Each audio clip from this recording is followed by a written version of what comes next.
kesyirikan. Itu makna dari Al-Hanifiyah yang berkali-kali disebutkan dalam Al-Quran bahwasanya itu adalah agamanya Nabi Ibrahim alaihissalam. Dan juga Syekh Muhammad Abdul Wahab sudah kita jelaskan di pertemuan yang lalu bahwasanya beliau mengatakan jika kalian semua sudah tahu bahwasanya Allah memerintahkan kalian semua, ya Allah menciptakanmu untuk menyembahnya, untuk beribadah kepadanya saja, maka ketahuilah juga bahwasanya ibadah itu tidak dikatakan ibadah kecuali disanding dengan yang namanya at-tauhid. Sebagaimana sholat tidak bisa diterima sholatnya tanpa ada yang namanya toharo, yaitu suci. Ya. Jadi seorang hamba jika masuk ke dalam kesyirikan, kata Syekh Muhammad bin Abdul Wahab, ya, maka akan merusak ibadah dia. Sebagaimana hadas yang merusak kesucian seseorang.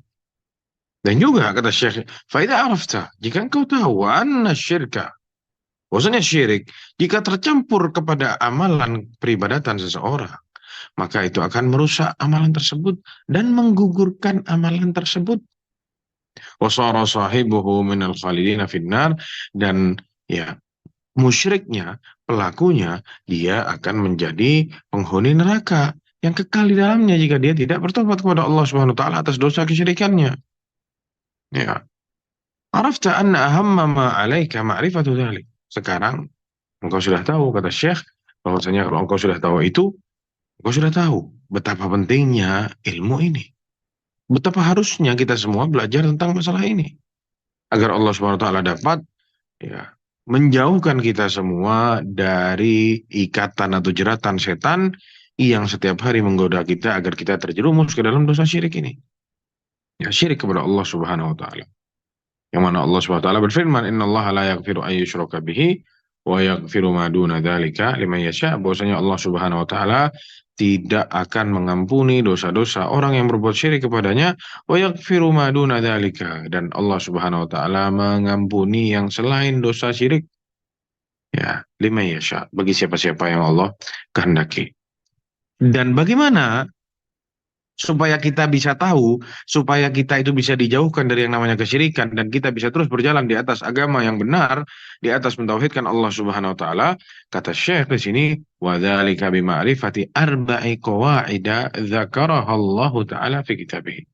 Yaitu dengan mengetahui 4 kaidah, 4 pondasi. Ya, bahasa Indonesianya kaidah ya, kaidah ya. 4 prinsip dasar dalam beragama ini yang Allah cantumkan dalam Al-Quran. Ya, jadi jelas sekali kata Syekh yang sudah kita bahas di pertemuan yang lalu bahwasanya ibadah itu tidak bisa dinamakan ibadah kecuali orang yang melakukan ibadahnya itu mentauhidkan Allah Subhanahu wa taala. Ya, bahwasanya ya jangan sampai ibadah kita campuri sama yang namanya apa? Kesyirikan. Dan di kajian yang lalu kita sudah jelaskan juga apa makna dari syirik akbar atau syirik asghar sudah kita sebutkan ya di pertemuan yang lalu. Begitu juga makna dari at-tauhid ya secara umum dan secara khusus juga kita sudah sebutkan di pertemuan yang lalu. Ya, secara singkatnya bahwasanya Syekh di sini mau menyebutkan ya sebelum masuk membahas masalah 4 kaidahnya, beliau mengatakan bahwasanya syirik dapat menggugurkan amalan. Ya, ini sesuatu yang menakutkan, ini sesuatu yang kita perlu hati-hati agar jangan sampai kita sudah banyak amalannya, tapi ujung-ujungnya zong. Ya, kita sudah banyak beramal, kita sudah banyak berbuat, kita sudah banyak berdoa dan lain sebagainya. Ternyata saat datang di hari kiamat, nol, habis semua. Wa qadimna ila ma amilu min amalin.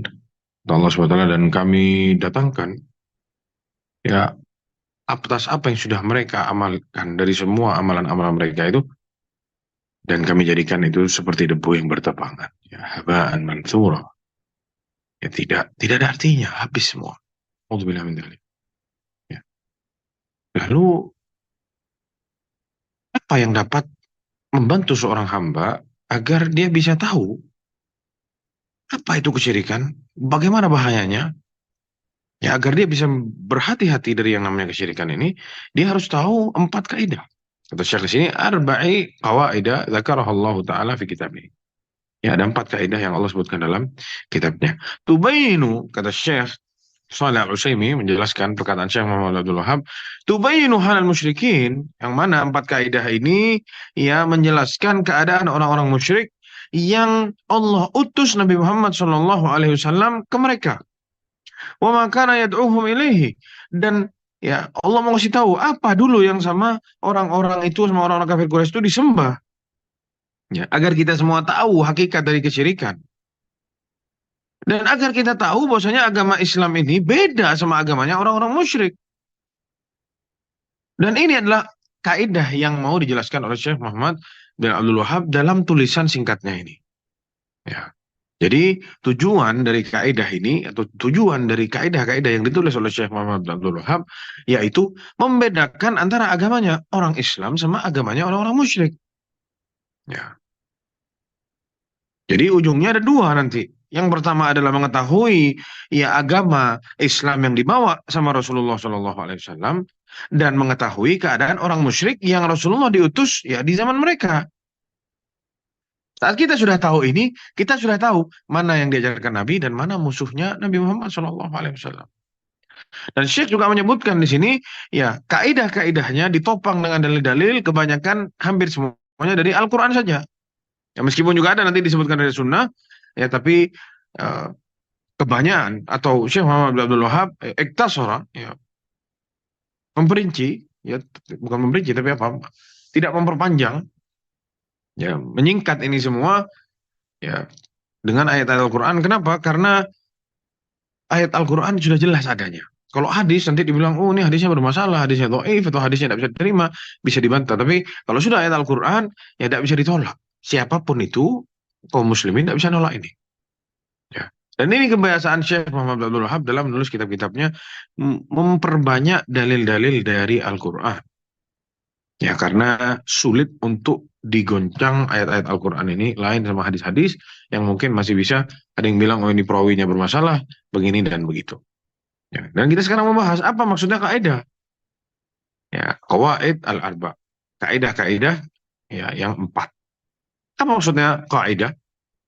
Jadi qawaid itu jamak dari kata kaidah. Jamaknya itu qawaid. Kaidah itu satu. Qawaid itu kaidah-kaidah. Karena ada empat jamak jadi pakainya qawaid. Kalau satu kaidah, kalau dua qaidataini atau qaidatani. Ya. Kita mau artikan eh, kata Syekh Shalih Al-Utsaimin, kata dari kaidah yang dipakai sama Syekh ini dalam bukunya, kita bisa artikan dari dua sisi. Bisa kita mau artikan secara bahasa, mau juga kita artikan etimologi bisa masuk maknanya, mau pakai terminologi masuk juga. Sekarang dari bahasa. Al-asas, kaidah artinya adalah asas, yaitu pondasi. Ya. Kalau kita lihat empat kaidah ini semuanya adalah pondasi. Ya, empat-empatnya ini adalah pondasi. Ya. Jadi kullu wahidatin minha tu'addu asasan min ususiddin. Satu dari empat itu dianggap sebagai pondasi dari pondasi-pondasi yang lain yang ada dalam agama Islam. Ya, jadi jangan sampai satu ini jebol, jangan. Ya, empat-empatnya harus ada semua. Wa aslan min usulihi, dan menjadi ya landasan dari landasan-landasan agama. Satu aja ini menjadi landasan agama, jangan sampai dihilangkan. Ini harus ada semua empat-empatnya. Ya. Dan ini juga sebagai wadah ya dalam agama Islam ini. Ini secara bahasa. Jadi artinya kaidah secara bahasa adalah asas. Ya artinya pondasi artinya. Masuk empat pondasi, empat prinsip masuk. Maknanya kalau mau dimasukin ke sana bisa. Kalau mau secara istilah,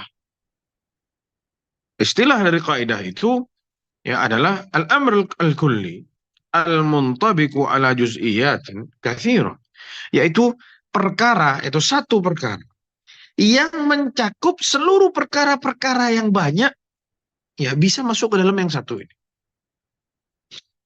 Jadi uh, ada satu kaidah. Jadi kaidah ini satu, tapi dia bisa masuk ke sini, bisa masuk ke sana, bisa ke sini, bisa ke sana, ya bisa mewakili banyak ya personil-personilnya. Itu secara istilah. Jadi uh, agama Islam atau pondasinya ada lima: syahadat, sholat, puasa, zakat, naik haji. Ya, di dalam masalah sholat ya ada banyak-banyak masalah-masalah. Di dalam masalah zakat ada masalah-masalah. Ya sama, tapi ini sebut sholat. Ya, itu secara kaidah pondasi sholat. Jadi dua-duanya bisa dipakai. mau diartikan secara pondasi masuk, mau diartikan kaidah di sini yaitu adalah satu perkara yang mewakili banyak perkara kecil-kecil yang ada di dalamnya, ya juga bisa.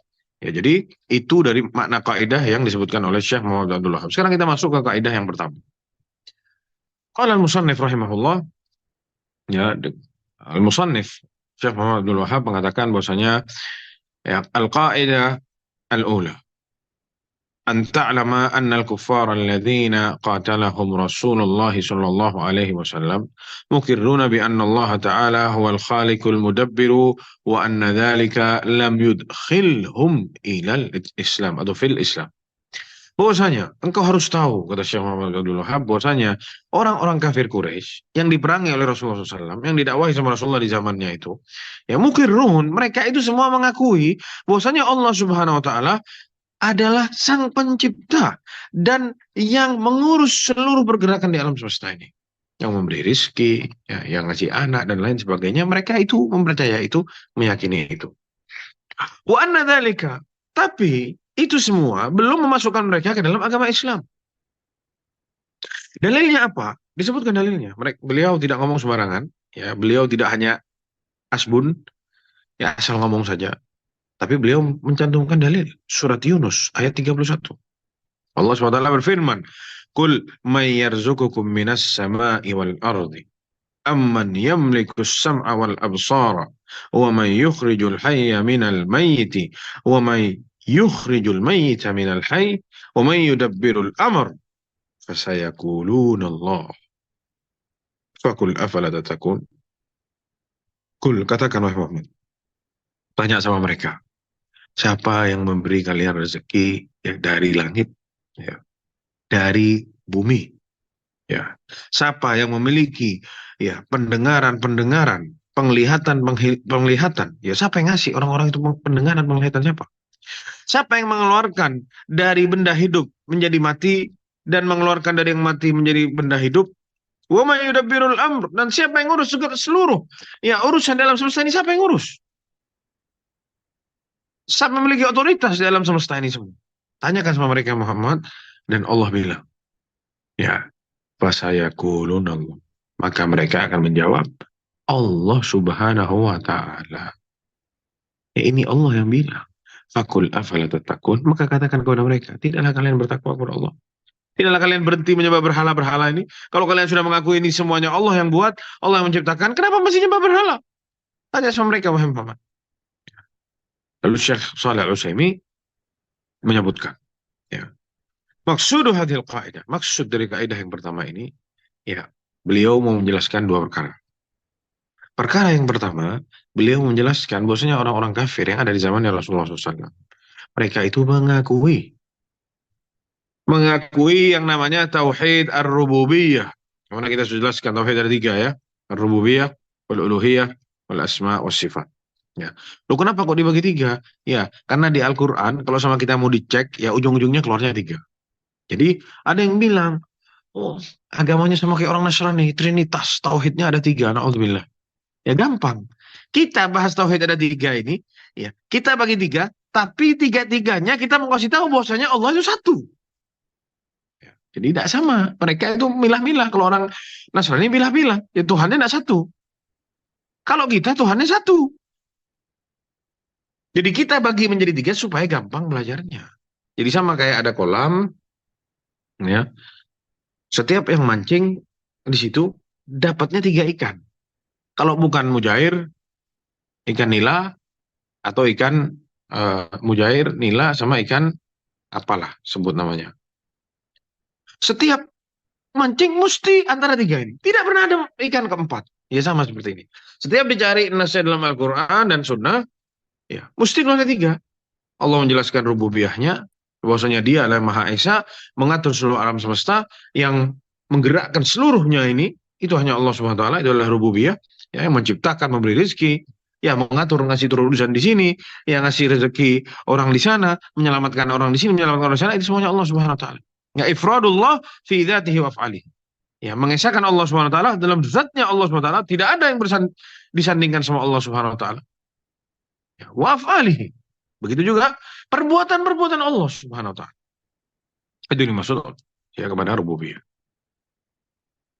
Dan di sini Syekh Muhammad bin Abdul Wahab ya, ngasih tahu bahwasanya orang-orang kafir itu mengakui itu di zamannya Rasulullah SAW. Allah yang bilang. Mereka mengakui. Makanya ada kaget nih nama-nama mereka adalah ada yang namanya Abdullah. Ya, hamba Allah. Ya, mereka mengakui, bukan tidak mengakui. Ya, bahwasanya al-khalq wa tadbir min a'zami af'alir rububiyah. Ya, dan ini pengakuan mereka bahwasanya penciptaan dan mengatur alam semesta ini, memberi rezeki itu semua adalah ya tanda teragung dari yang namanya rububiyah. Keesaannya Allah Subhanahu wa taala, rububiyah yang paling agung yang mereka akui ya ini sama mereka diakui. Allah Subhanahu wa taala itu menjalani semua, Allah Subhanahu wa taala yang menciptakan, Allah Subhanahu wa taala yang memberi rezeki ya, dan yang lain-lain. Mereka akui itu. Ini yang mau disampaikan sama Syekh Muhammad Abdul Wahab di kaidah yang pertama, bagian pertama. Bagian yang kedua,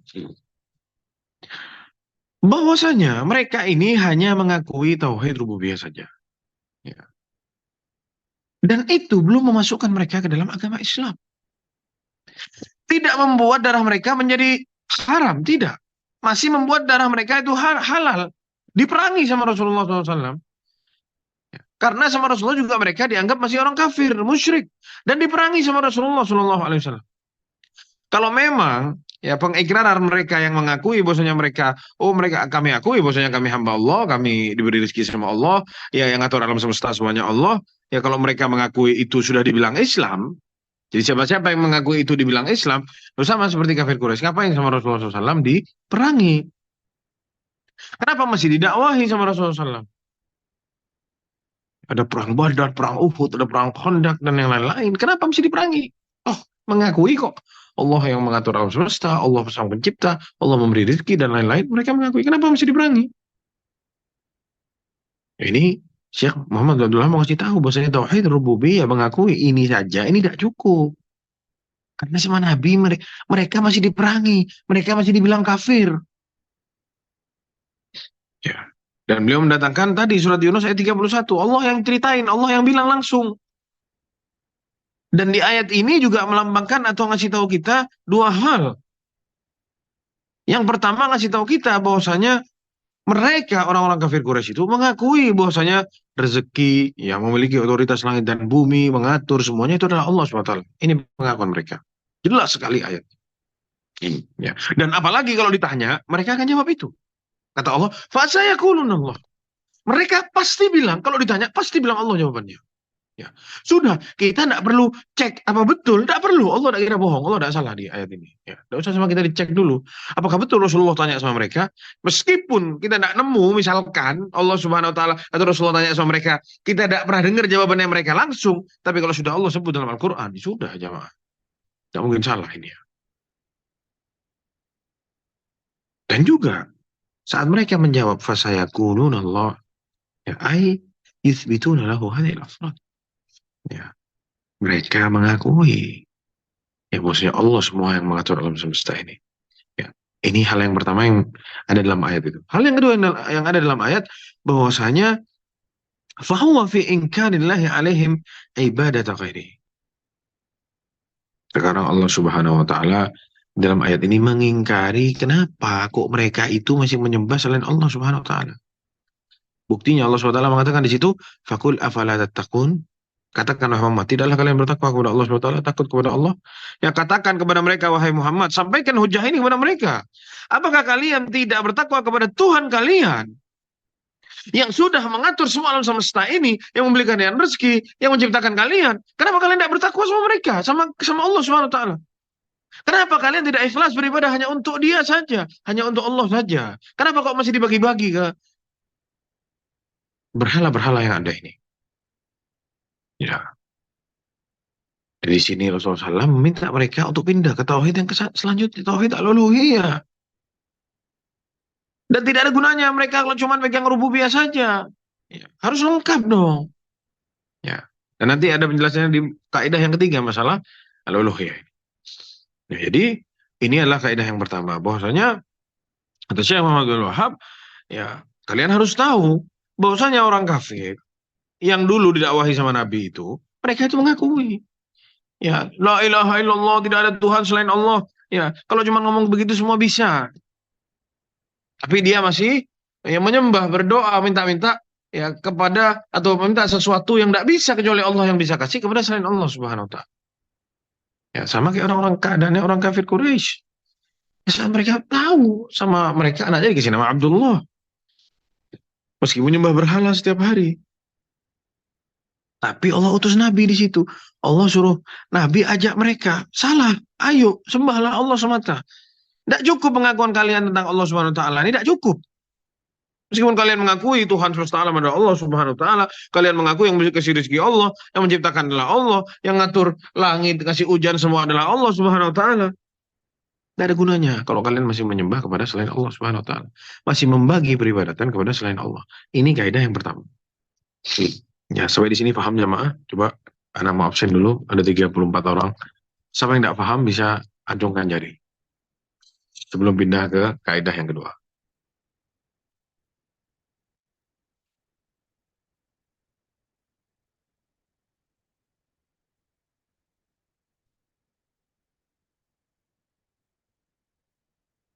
Nah, bismillah, lanjut. Kita pindah ke kaidah yang kedua. Qala al-musannif rahimahullah. Syekh Muhammad Abdul Wahab ya rahimahullah yang mengatakan bahwasanya al-qaidah ats-tsaniyah. Kaidah yang kedua, pondasi yang kedua adalah annahum, bahwasanya mereka yaqulun, orang-orang kafir Quraisy itu yang didakwahi sama Nabi, mereka itu bilang, "Ma da'awnahum wa tawajjahna ilaihim." Tidaklah kami mendoa atau berdoa beribadah kepada mereka, menghadap kepada mereka-mereka ini berhala-berhala ini, illa li talabil qurbati wasyafa'ah. Kecuali kami minta supaya lebih mendekatkan diri kepada Allah dan supaya dapat syafaat. Subhanallah. Jadi saya tidak sembah ini, tidak saya sembah Allah, tapi lewat mereka. Ya. Untuk ya supaya lebih bisa dekat. Seakan-akan Allah itu bagi mereka punya agen di atas muka bumi ini. Nah, kalau kamu mendekat sama Allah, kamu deketin agennya. Nanti kamu dekat sama Allah. Seakan-akan Allah punya wakil di atas muka bumi ini. Ya kamu deketin wakil saya, nanti kamu dekat sama saya. Seakan-akan seperti itu. Supaya ya cepat dapat syafaat. Bisa direkomendasi sama patung-patung ya orang-orang soleh yang sama mereka disembah. Ini direkomendasi. Fulan ya Allah baik. Ini ya Allah. Masukkan surga. Seakan-akan seperti itu. Karena ada dalilnya. Syekh Muhammad Abdul Wahab tidak pernah bicara kecuali langsung ayat Al-Quran. Ya, karena juga isi kajian, ya Kitabul Kabair, tebal segini bukunya, ada hampir 700 halaman. Setiap judul, dosa besar, fulan, langsung ayat Al-Quran. Tidak pernah. Dia ngomong, prolog panjang lebar, tidak pernah. Langsung ayat Al-Quran. Setelah itu beberapa ayat dia sudah cantumkan baru masukkan riwayat hadis-hadis atau riwayat-riwayat dari kalangan para sahabat. Selalu begitu. Tidak pernah datang dari mulutnya sendiri. Subhanallah. Tapi dihujat. Ya, sampai detik ini disalah-salahin, di-framing, dijudge seakan-akan dia orang sesat dan lain sebagainya. Na'udzubillah. Ya, sungguh kebahagiaan buat beliau besok di akhirat. Ya, banyak sekali transferan pahalanya buat beliau. Ya, bahkan beliau sudah mati pun masih digoreng-goreng sampai detik ini. Subhanallah. Para jamaah subhanahu wa ta'ala, beliau mendatangkan dalil di sini surat Az-Zumar ayat 3. Kata beliau, atau kata Allah, beliau mencantumkan firman Allah Subhanahu wa taala, "Walladzina ittakhadhu min dunihi awliya." Dan mereka-mereka yang menjadikan selain Allah sebagai wali-wali. Ya. Mereka mengatakan apa?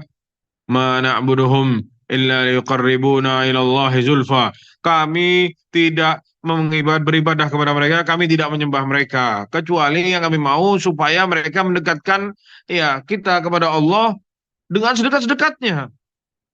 Ya, Inna Allah yakumu bainahum fima hum fi yakhtalifun. Allah akan menghakimi, ya Allah akan menghukumi ya antara mereka atas ya perselisihan yang terjadi di antara mereka. Inna Allah, dan Allah Subhanahu wa taala, sungguh Allah Subhanahu wa taala la yahdi man huwa kadzibun kafar. Allah Subhanahu wa taala tidak akan memberi petunjuk bagi para pembohong dan orang-orang kafir. Subhanallah. Ya, bohong. Ya, tidaklah kami menyembah mereka melainkan agar mendekatkan diri kepada Allah, bisa lebih mendekatkan diri kepada Allah dengan sedekat-dekatnya. Jadi pikir sama dia, sama mereka Allah itu punya agen, punya wakil di atas muka bumi ini. Ya. Adapun masalah syafaat disebutkan bahwasanya beliau, jadi dibilang mereka minta mendekatkan diri agar dapat mendekatkan diri dengan sedekat-dekatnya dan syafaat. Untuk yang mendekatkan diri sedekat-dekatnya, surat Az-Zumar ayat 3, barusan sudah dicantumkan ayatnya. Masalah syafaat disebutkan oleh Syekh Muhammad Abdul Wahab, surat Yunus ayat 18. Ya'buduna min dunillahi ma la yadurruhum wa la yanfa'uhum wa yaquluna haula'i syufa'auna 'indallah. Subhanallah. Kata mereka, ya, mereka menyembah selain Allah apa yang tidak dapat mendatangkan kemudaratan kepada mereka dan tidak pula kemanfaatan. Dan mereka berkata, ya, mereka itu adalah pemberi-pemberi syafaat bagi kami di sisi Allah Subhanahu wa taala. Jadi patungnya yang sama mereka disembah itu dianggap bisa ngasih syafaat nanti di hari kiamat. Ya. Ya, kata Syekh Muhammad Abdul Wahab, fasyafa'atu syafa'atan. Syafaat itu ada dua macam. Syafa'atun manfiyatun. Syafaat yang dinafikan, wa syafa'atun muthbatah. Dan syafaat yang memang ada.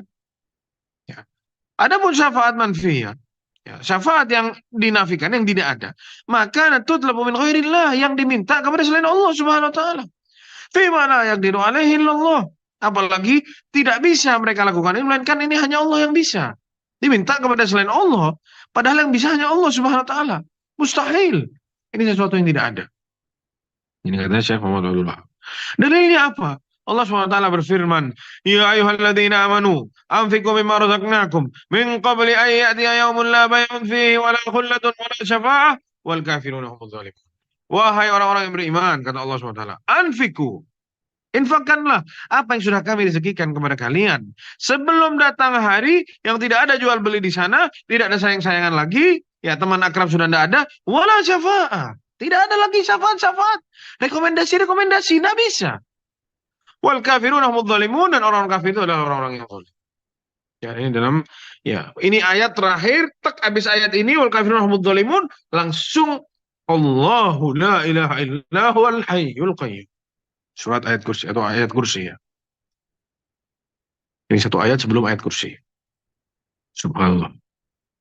Ya, ingat kata Allah SWT, tidak ada besok kawan-kawan akrab, tidak ada jual beli lagi, tidak ada syafaat-syafaat rekomendasi. Oh ya Allah, ada fulan, sahib ana, oh ini baik, tolong masukkan surga, tidak ada. Perkara yang semua di tangan Allah SWT. Ya. Adapun syafaat al-muthbatah, hiya allati tutlabu min Allah. Ini adalah syafaat yang diminta langsung kepada Allah SWT. Wasyafi'u mukramun bisyafa'ah. Dan orang yang diizinkan untuk memberi syafaat itu dimuliakan oleh Allah dengan syafaat. Ya, Nabi Muhammad SAW. Ya. Wal masyfu'u lahu man radhiyallahu qawlahu wa amalahu ba'dal izni. Adapun orang-orang yang nanti bisa dapat syafaat adalah siapa-siapa yang diridhoi oleh Allah Subhanahu wa taala, ya, yang Allah ridhoi ucapannya, Allah ridhoi amalannya setelah diizinkan oleh Allah. Jadi syarat mendapat syafaat ada dua. Ya, setelah Allah beri izin, ya, dan yang diridhai oleh Allah Subhanahu wa taala. Padahal harus diizinkan dulu sama Allah Subhanahu wa taala. Meskipun Nabi Muhammad SAW nanti yang kita tahu beliau yang akan memberi syafaat, ya, beliau yang diizinkan oleh Allah Subhanahu wa taala memberi syafaat, ya, maqaman mahmudan yang kita baca doanya setiap salat, setiap azan, ya, setelah azan, wa ba'athu maqaman mahmudan alladzi wa'adta. Ya, maqaman mahmudan ini saat Rasulullah SAW memberi syafaat kepada seluruh manusia agar segera dihisab oleh Allah Subhanahu wa taala. Ya. Setelah dapat izin dulu dari Allah. Ya, tidak sembarangan orang bisa. Kalaupun Nabi Muhammad sudah dikasih izin juga, orang yang bisa dikasih syafaat itu yang diridhoi orangnya sama Allah. Kalau Allah tidak ridho, tidak bisa orang itu dapat syafaat. Jadi jangan dianggap mudah ini semua gitu. Oh, mentang-mentang dia begini, oh bisa ngasih syafaat, tidak bisa. Jangan dibuat mainan ini. Kata Allah SWT, "Man dzalladzi yashfa'u 'indahu illa bi'idznih." Siapa yang bisa memberi syafaat di sisi Allah SWT illa bi'idznih. Ya, tanpa ada izin dari Allah, dan yang bisa. Tidaklah ada yang bisa dapat syafaat kecuali sudah diizinkan oleh Allah Subhanahu wa taala. Tidak ada yang bisa memberi syafaat melainkan sudah diizinkan oleh Allah Subhanahu wa taala. Nanti selain Nabi Muhammad SAW, ya, nanti ada para malaikat dan para kaum mukminin, ya, yang memberi syafaat setelah diizinkan oleh Allah Subhanahu wa taala. Ya. Lalu dijelaskan oleh Syekh Shalih Al-Utsaimin, ya, hafizahullah, bahwasanya maksud dari kaidah ini bahwasanya penjelasan dari Syekh Muhammad bin Abdul Wahab ada sebab yang membuat orang musyrikin itu menyembah kepada selain Allah Subhanahu wa taala. Jadi ada sebabnya yang membuat mereka itu tidak mau menyembah Allah Subhanahu wa taala secara langsung. Yang pertama adalah meminta kedekatan supaya bisa lebih dekat. Yang kedua adalah supaya bisa dapat syafaat dari itu berhala-berhala yang sama mereka disembah. Ya dalilnya sudah saya sebutkan tadi, surat Az-Zumar ayat 3 dan surat Yunus ayat 18 bisa dilihat di kolom chat di sini masih tertera apa namanya masih tertera ayatnya. Ya. Jadi falam yakunil musyrikuna ya'taqiduna anna ma'budatihim tudabbirul amra wa tastaqillu bima sya'at.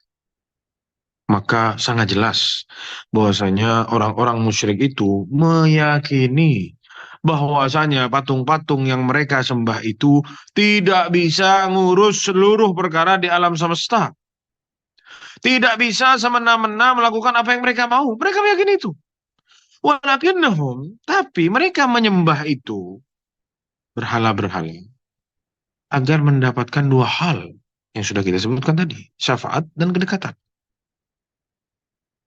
Lalu apa bedanya? Meminta kedekatan sama meminta syafaat. Saat mereka meminta kedekatan, mereka itu ingin kedudukannya diangkat supaya lebih sempurna, supaya lebih lengkap, supaya lebih mantap kedudukannya. Adapun syafaat, artinya atau mereka minta syafaat agar diampuni kejelekan-kejelekannya, buruk-buruknya sama Allah SWT dihapus karena sudah dapat rekomendasi. Jadi itu bedanya minta kedekatan sama minta syafaat. Ya. Wa qad abtallahu mabtaghahu minal qurbati wasyafa'ah. Dan Allah Subhanahu wa taala telah membatalkan apa-apa yang mereka inginkan dari kedekatan dan syafaat. Kalian mau ini dengan cara yang kalian lakukan ini tidak bisa. Sama Allah Subhanahu wa taala langsung dipotong, langsung dibatalkan. Ya. Saat mereka minta kedekatan, menjadikan patung-patung itu sebagai wali-walinya, Allah membatalkan langsung dengan menafikan keberadaan mereka. Sebagaimana Allah SWT berfirman dalam surat Az-Zumar ayat 3 tadi. وَالَّذِينَ اتَّخَذُوا مِن دُونِهِ أَوْلِيَاءَ وَنَعْبُدُهُمْ إِلَّا لِيُقَرِّبُونَا إِلَى اللَّهِ زُلْفَىٰ. Langsung sama Allah dinafikan. Habis dikatakan oleh Allah, Inna Allah la yahdi man huwa kadhibun kaffar. Ya sama Allah dibilang mereka itu kadzib, pendusta dan kufar. Allah tidak akan memberi petunjuk mereka, dipotong langsung oleh Allah Subhanahu wa taala. Fanasabahum ilal kadzib. Allah menisbatkan mereka kepada kedustaan. Pada pengakuan mereka ya bahwasanya Allah itu punya wali-wali. Yang sama mereka disembah itu wali-walinya. Ya. Dan ini sekarang sama Allah dinafikan semua. Yang sama mereka disembah itu bukan wali-wali Allah. Bohong kalian. Allah langsung yang jawab jemaah. Ya Allah langsung yang jawab. Subhanallah. Ya. Walam yakun lahu waliyun minadz-dzulm. Ya Allah Subhanahu wa taala tidak punya ya wali-wali atau tidak punya wakil-wakil yang ada di atas muka bumi ini. Apalagi itu patung-patung seperti itu. Ya. Wal wali al-manfi'u 'anillahi walladzi kana ya'taqiduhu al-musyrikun. Jadi wali-wali yang sama Allah dinafikan ini bukan secara umum semua wali tidak. Ya wali Allah ada orang-orang yang beriman, orang yang bertakwa. Ya. Abu Bakar As-Siddiq, Umar bin Khattab, Utsman bin Affan, Ali bin Abi Thalib, sahabat-sahabat yang mulia yang lain, wali-wali Allah Subhanahu wa taala banyak sekali para jemaah orang-orang. Tapi orang-orang yang soleh, bukan orang-orang yang aneh-aneh ya. Tidak sholat jadi wali. Ke barat ke timur tidak pakai baju, cuma pakai celana dalam dibilang wali. Ini masalah ini. Ya. Maksudnya Allah Subhanahu wa taala mu'inan yatasarrafu ma'ahu fima yanfa'uhu. Atau anna lillahi mu'inan. Ya, yang dimaksud sama orang-orang musyrik ini bahwasanya Allah seakan-akan itu punya pembantu yang ada di atas muka bumi ini. Allah Subhanahu wa taala punya wakil-wakil di atas muka bumi ini. Itu tidak ada kalau yang seperti itu. Sama Allah dinafikan. Ya. Karena makna waliullah itu ada dua. Yang pertama, al-wali an-nasir. Ya. Orang yang nolong Allah yang tidak ada. Adapun yang kedua, al-wali al-mansur. Orang-orang yang ditolong sama Allah Subhanahu wa taala, diangkat sama Allah Subhanahu wa taala, diperkuat sama Allah Subhanahu wa taala. Ini yang ada. Ini itu yang Anda sebutkan tadi karangan para sahabat, ya para tabi'in dan orang-orang soleh yang mengikuti para nabi-nabi terdahulu. Allah selamatkan mereka dari banyak bencana dan lain sebagainya.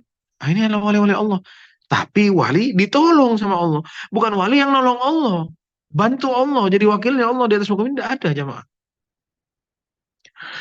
Adapun syafaat yang sama mereka diinginkan dari berhala-berhala mereka, lagi-lagi oleh Allah Subhanahu wa taala dibatalkan. Bahkan dibatalkan dari 4 sisi, dari 4 jalur. Ya. Yang pertama, bahwasanya Allah SWT menafikan adanya syafaat dari patung-patung mereka. Ini Allah katakan dalam surat Ar-Rum ayat 12, ayat 13. Coba dicantumkan di sini, maknanya surat Ar-Rum ayat 13 atau ayat 12 dan 13. Kata Allah SWT, wa yawma taqumus sa'atu yublisul mujrimun.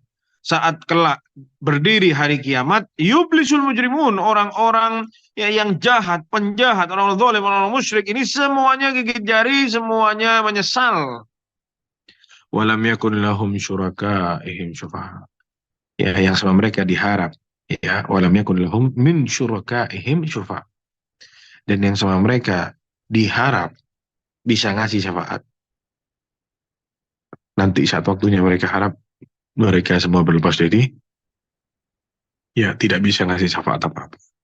Ya, ini firman Allah SWT. Yang Allah ceritakan, besok di hari kiamat itu yang akan terjadi pada mereka. Ini poin pertama yang membantah masalah syafaat. Poin yang kedua, bahwasanya Allah Subhanahu wa taala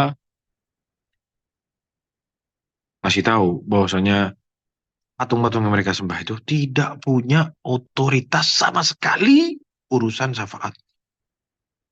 Dan Allah memberitahu yang bisa ngasih mengizinkan syafaat hanya Allah semata. Tidak ada yang lain. La wali, wala nabi, wala malaikat, tidak bisa. Hanya Allah semata yang bisa ngasih. Ya. Kata Allah SWT dalam surat Az-Zumar ayat 43-44, Amittakhidhu min dunillahi syufa'a. Apakah mereka mau menjadikan selain Allah sebagai yang memberi syafaat? Kul awalau kanu la yamlikuna syai'an wa la ya'qilun. Ya, katakanlah Muhammad, ya meskipun mereka itu tidak punya apa-apa, ya, tidak punya apa-apa dan mereka tidak berpikir, tidak berakal. Qul lillahi syafa'atu jami'ah, dan katakanlah Muhammad, syafaat itu seluruhnya milik Allah Subhanahu wa taala. Allahu Akbar. Ya, Allahu Akbar. Ini sudah disebutkan surat Ar-Rum ayat 12-13 ya. Ini pembatalan yang pertama dari Allah, bahwasanya syafaat itu tidak bisa didatangkan sama patung-patung mereka.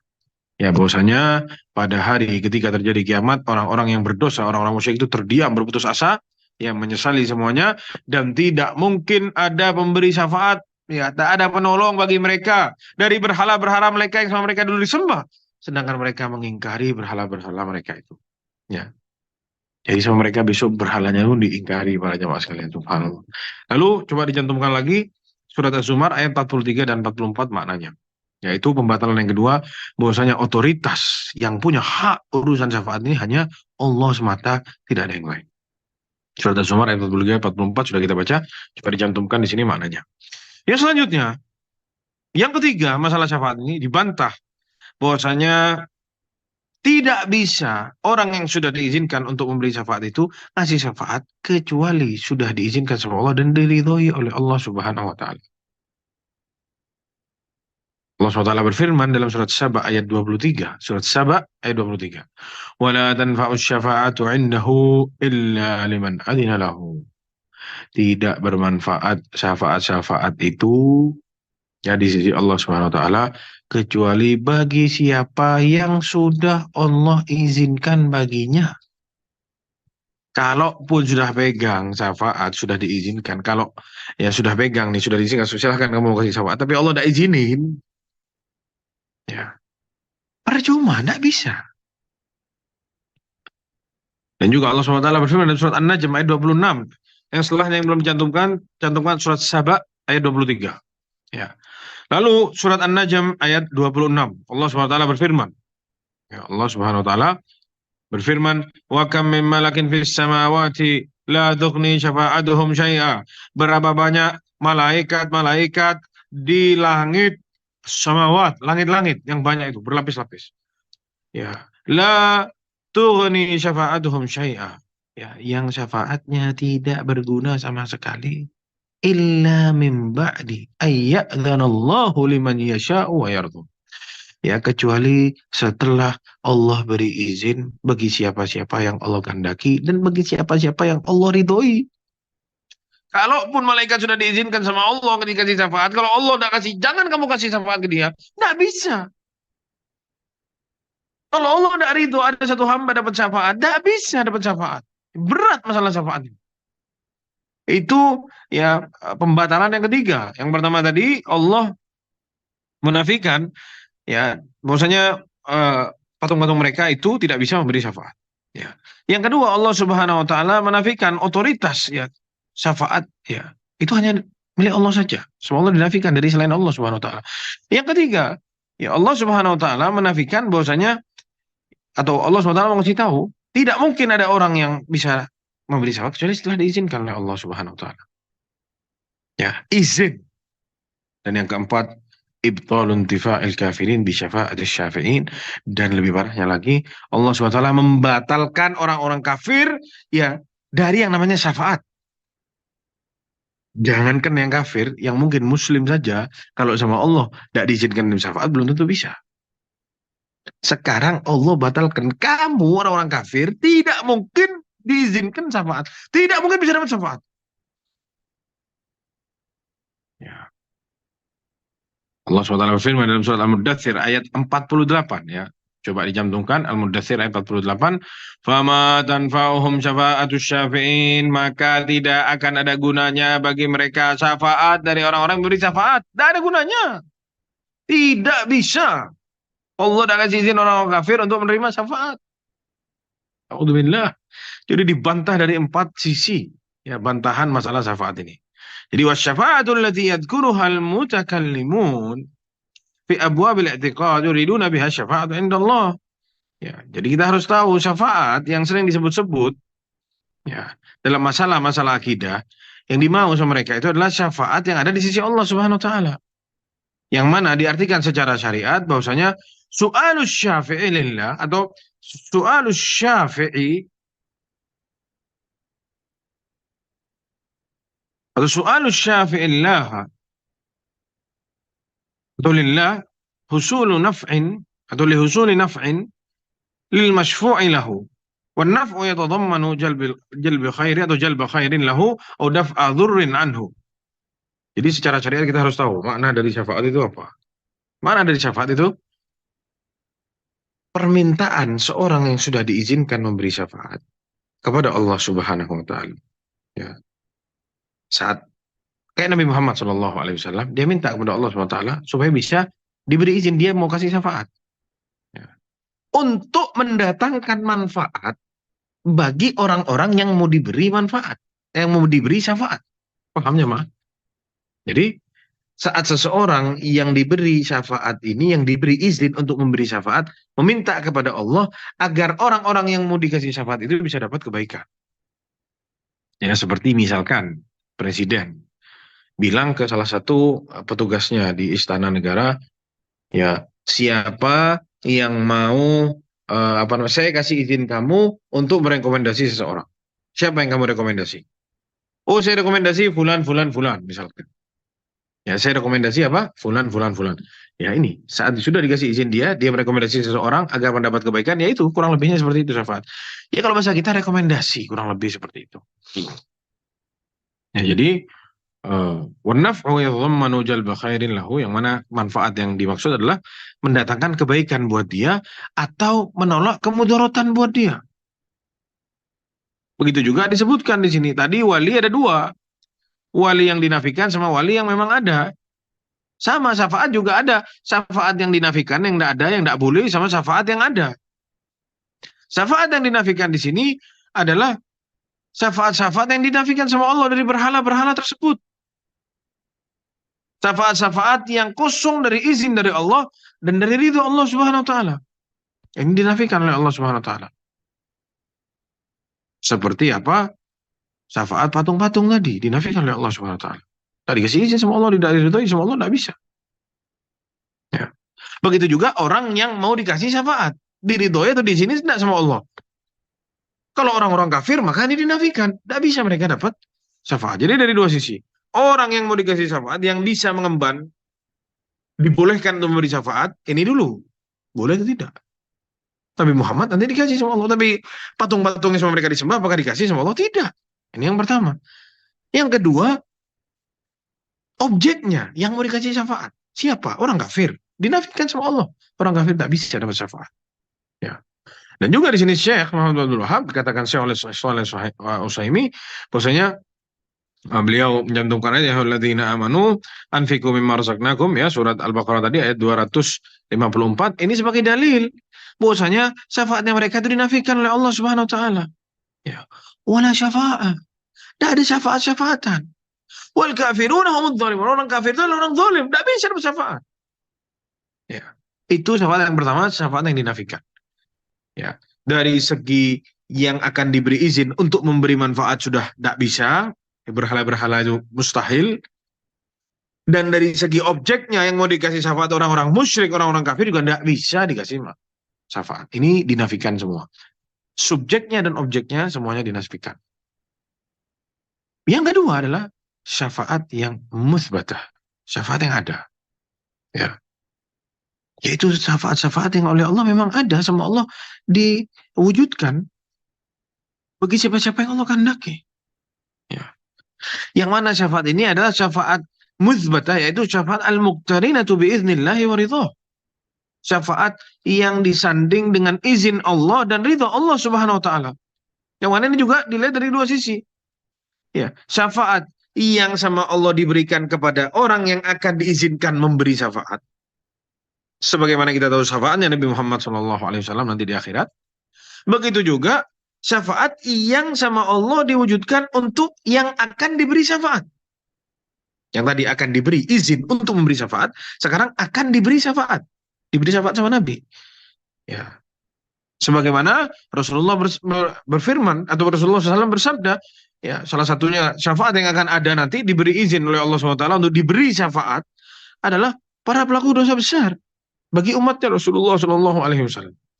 Rasulullah SAW bersabda, syafaati li ahli kabair min ummati. Syafaatku bagi para pelaku dosa besar dari kalangan umatku.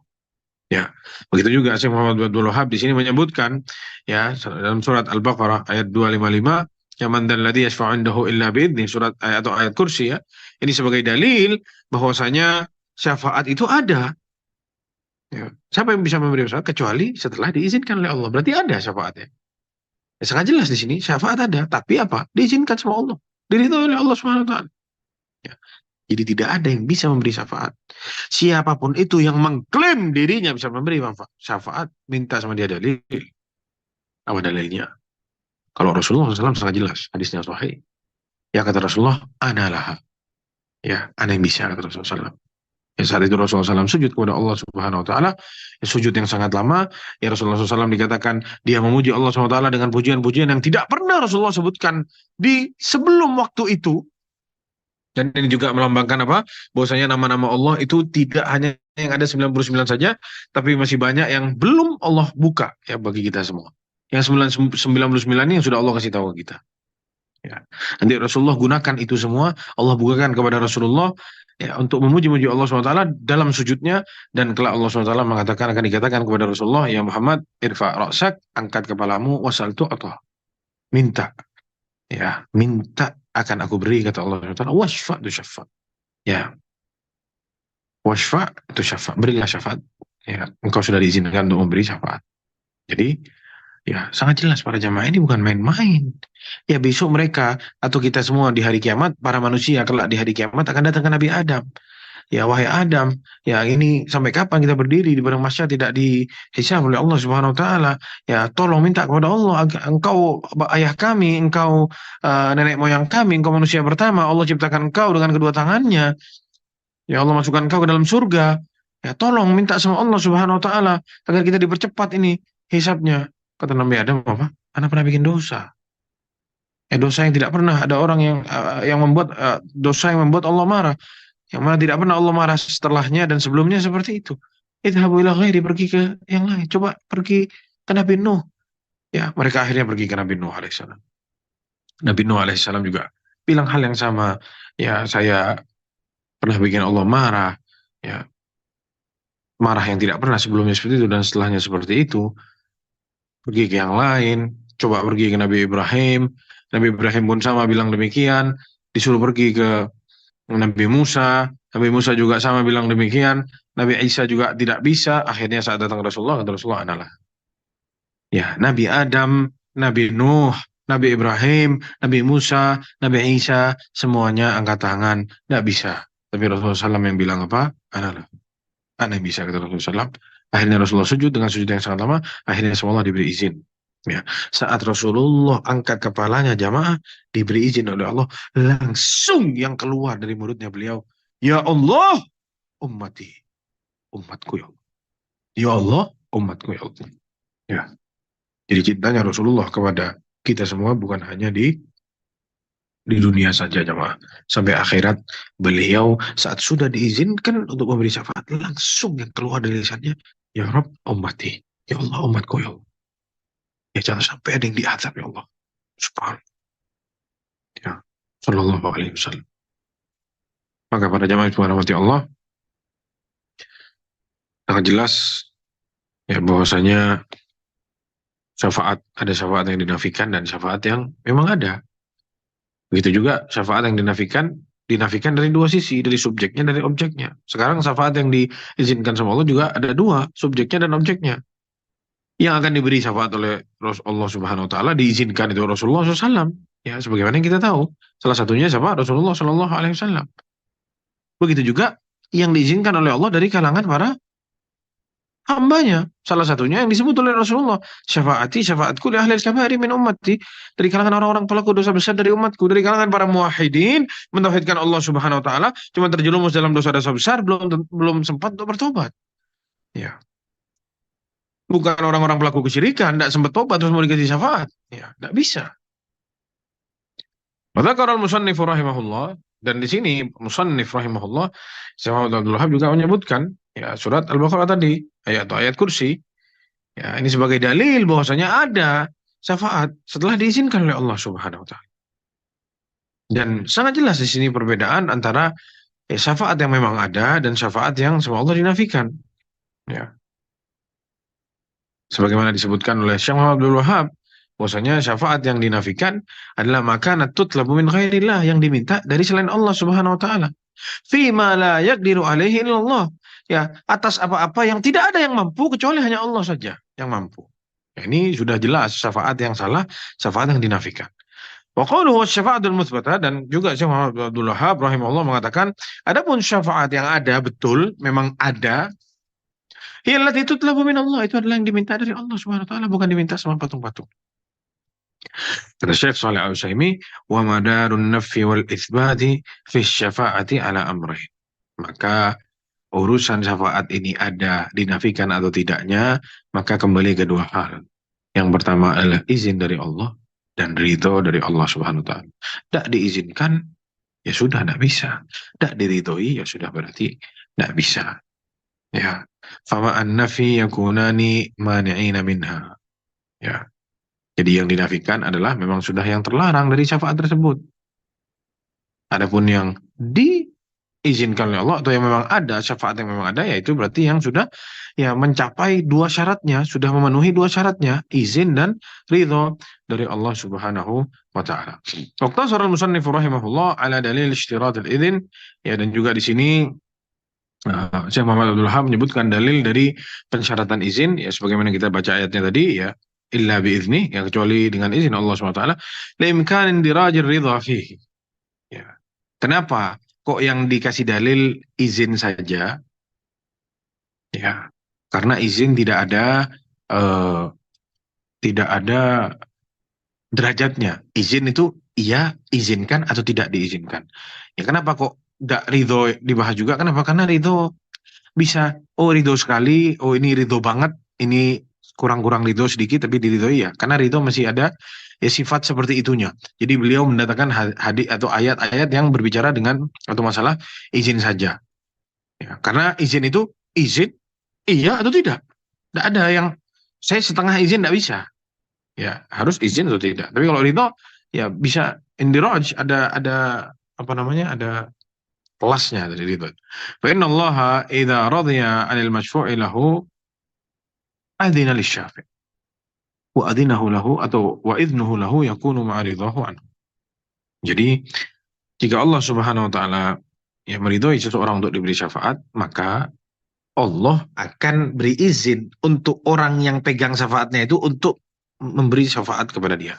Kasih rekomendasi ke orang itu. Ya. Wa idnuhu, dan izin dari Allah Subhanahu wa taala ya sudah jelas setelah ridhonya. Paham jemaah?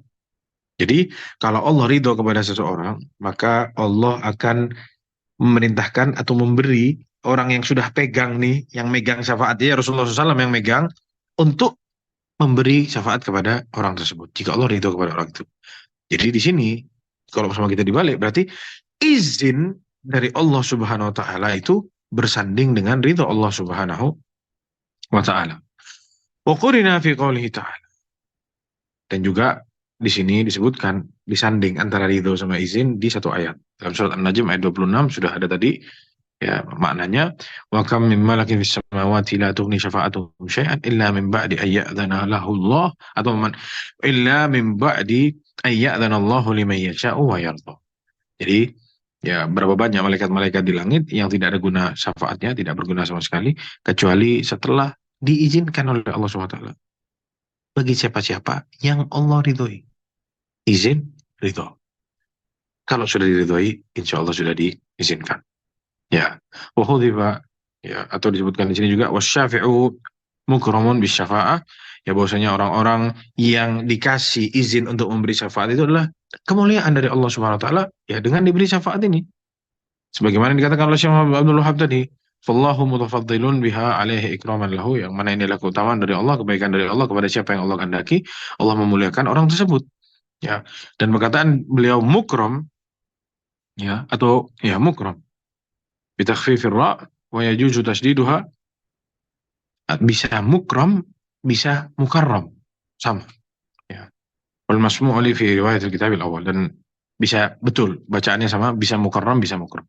Jadi itu para jamaah sekalian makna dari kaidah pertama dan kaidah kedua, yang mana kaidah pertama membahas masalah orang-orang yang diperangi oleh Rasulullah SAW adalah ya mereka-mereka yang mengakui bahwasanya Allah SWT Tuhan semesta alam, Tuhan yang mengatur otoritas segala yang ada di langit dan di bumi, memberi rezeki, ya mengatur, menciptakan dan lain sebagainya. Tapi mereka tidak mau beribadah kepada Allah, tapi mereka malah menduakan Allah Subhanahu wa taala dengan berhala-berhala ya, dan membuat keyakinan mereka kepada Allah yang menciptakan itu tidak cukup. Harus disanding sama yang namanya apa? Ibadah. Itu kaidah yang pertama. Kaidah yang kedua adalah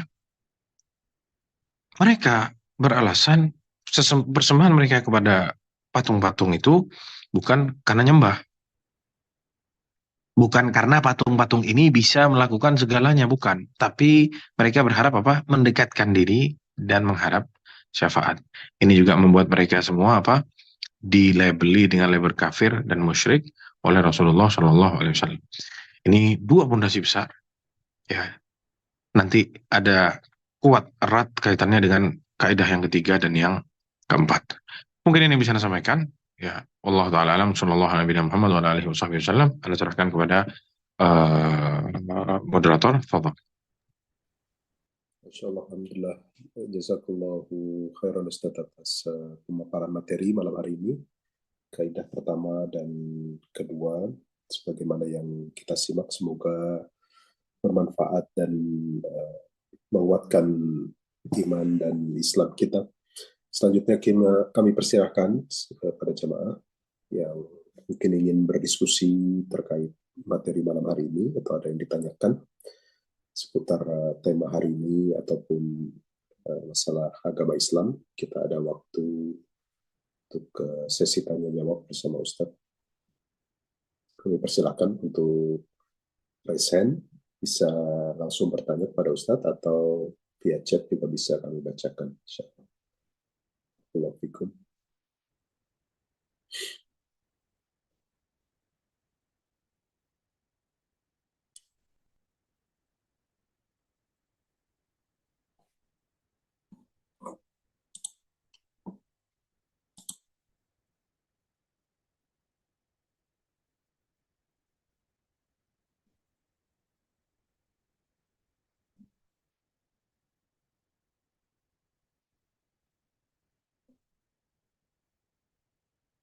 Tapi belum ada yang masuk ini Ustaz via kolom chat, juga belum ada yang raise hand. Insyaallah sudah cukup jelas mungkin dari penyampaian itu sudah cukup jelas. Sambil kita tunggu sebentar, mungkin ada yang mau ditambahkan Ustaz dari antum, silakan. Buat yang mungkin baru bergabung, kita kaji kitab-kitab kecil dari kalangan Syekh Muhammad Abdul Wahab yang berkaitan dengan akidah ya. Berharap supaya ya kita dalam agama Islam ini bukan hanya ikut-ikutan aja, tapi kita tahu kewajiban kita sebagai seorang hamba, supaya kita tahu haknya Allah Subhanahu Wa Taala, supaya tidak ya kita duakan Allah Subhanahu Wa Taala. Karena masalah-masalah akidah ini masalah-masalah yang ngeri ya. Apalagi di zaman fitnah seperti ini, di zaman banyak orang-orang yang sudah mulai tidak percaya sama Allah, tidak percaya dengan kebesaran Allah Subhanahu Wa Taala, ya orang-orang yang anti sama agama, yang mulai megang media-media sosial, menyebarkan kesesatannya. Jadi kalau kita tidak punya benteng untuk membentengi diri kita, maka ini sesuatu yang membahayakan buat agama kita. Ya Allah SWT berfirman, ya wala tamutunna illa wa antum muslimun. Janganlah kalian mati, melainkan kalian berada dalam agama Islam. Ya jangan sampai kita mati, rusak agama kita. Na'udzubillah min dzalik. Tapi ini ada yang tanya. Al-Akh Tarmizi, ya fadhal.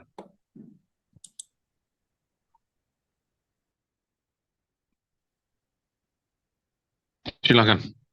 Al-Akh Tirmizi dibuka aja mic-nya. Fadhal. Ya baik, terima kasih. Assalamualaikum warahmatullahi wabarakatuh. Nah, suaranya tidak jelas ya, Al-Akh. Tidak kedengeran.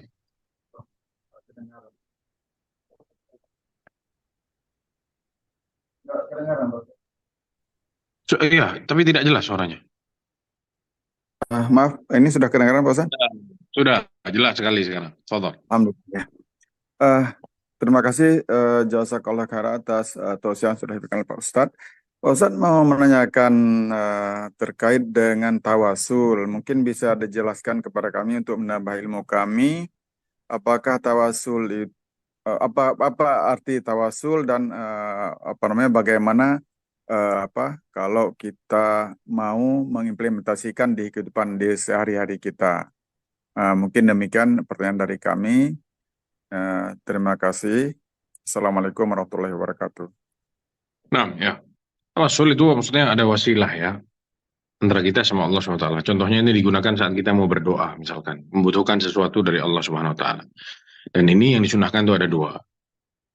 Ya, yang kalau mau diamalkan itu ada dua. Ya, ini yang pasti-pasti ya ada dua.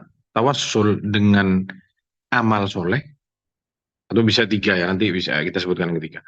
Tawasul dengan amal soleh kita. Ini sangat jelas hadisnya cerita tentang orang yang masuk ke dalam gua, yang terus kejatuhan pintu guanya ketutupan sama batu besar. Yang mana mereka bertawassul kepada Allah, minta secara ya sudah keadaan genting, minta sama Allah, dan mereka sebutkan amalan kebaikan mereka. Ya Allah, jika saya amalkan amalan ini dengan ikhlas, ya Allah, tolong ya Allah bukakan, geser batu ini ya Allah. Digeser batunya sama Allah SWT. Bergeser batunya. Lalu yang satunya lagi bilang, saya dulu buat amalan ini, saya menghindar dari zina. Padahal kalau saya mau, saya bisa ya Allah. Karena saya takut sama kamu ya Allah. Ya Allah, kalau memang saya betul ya Allah, ikhlas melakukan itu hanya untuk engkau ya Allah, tolong buka ini ya Allah. Dibuka sama Allah. Ini tawassul dengan amalan soleh. Ini disunahkan, ini boleh. Ya, dijadikan bahan untuk meminta kepada Allah SWT, untuk beribadah kepada Allah SWT. Ini yang kedua, yang pertama. Yang kedua, bertawassul dengan nama-nama Allah yang bagus, nama-nama Allah yang husna. Sebagai contoh, kita mau minta diampuni dosanya, kita sebutlah nama-nama Allah yang melambangkan itu. Contohnya, ya Ghaffar, wahai sang pengampun, ampuni dosa-dosaku. Ya, Allah itu senang kalau apa? Disebut nama-namanya. Dan itu dijadikan oleh kita sebagai wasilah, yaitu tawassul. Ya, tawassul itu dijadikan sebagai jembatan, sebagai sesuatu yang ya kita hadapkan kepada Allah SWT. Ini ya Allah, saya sebutkan nama-nama indahmu, nama-namamu yang maha baik, yang maha ya sempurna, dijadikan sebagai doa-doanya, dan Allah senang dengan itu. Tawassul dengan nama-nama Allah. Orang yang minta rezeki, Allah ya Razzaq, wahai pemberi rezeki, urzuqni, Allah berikan aku rezeki, ya rizqan halalan thayyiban, rizqan yang halal yang baik, disebutlah nama-nama Allah yang baik yang berkaitan dengan itu. Saat kita minta dijauhkan dari sesuatu, ya ya fa innaka ala kulli syai'in qadir, ya Allah, engkau maha bisa berbuat sesuatu, ya Allah, ya tolong aku, jauhkan aku dari, silahkan dipakai. Itu disunahkan. Dan bertawassul juga boleh, minta doa orang-orang soleh yang masih hidup. Itu boleh. Ya, bukan bertawassul sama orang yang sudah mati. Ini masuk ke dalam jurang kesyirikan. Jadi tiga ini silahkan kalau mau diimplementasikan, mau diamalkan dalam kehidupan sehari-hari, itu yang Anda tahu. Wallahu a'lam bishawab. Semoga bisa dipahami.